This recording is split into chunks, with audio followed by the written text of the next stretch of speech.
আসসালামু আলাইকুম। আমি ডাক্তার মাহাদি হাসান। সার্কামসিশন নিয়ে অনেকদিন থেকে বাংলাদেশে কাজ করছি। অনেকে আমার কাছে প্রশ্ন করেন, যদি খতনা না করানো হয় তাহলে কোনো প্রবলেম হবে কিনা? তা আমাদের বাংলাদেশের প্রেক্ষাপটে ইসলামিক কান্ট্রি, এখানে সবাই সাধারণত খতনা করে থাকে।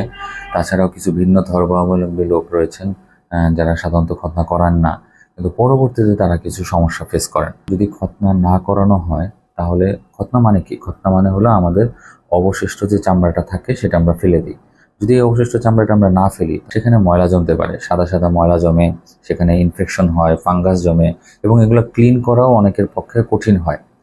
এছাড়াও যখন আমরা সেক্সুয়াল লাইফে যাই, যখন আমরা ম্যারিড লাইফে যাই, তখন আমাদের বিভিন্ন ধরনের প্রবলেম হয়। এই চামড়াটা এত টাইট হয়ে থাকে, এটা নিচের দিকে নামতে চায় না, এটা ভালোভাবে ওপেন হতে চায় না এবং এইখানে যে ইনফেকশনটা ছড়ায় সেই ইনফেকশনটা আমাদের ফিমেল পার্টনারকেও এফেক্টেড করতে পারে অনেক সময়।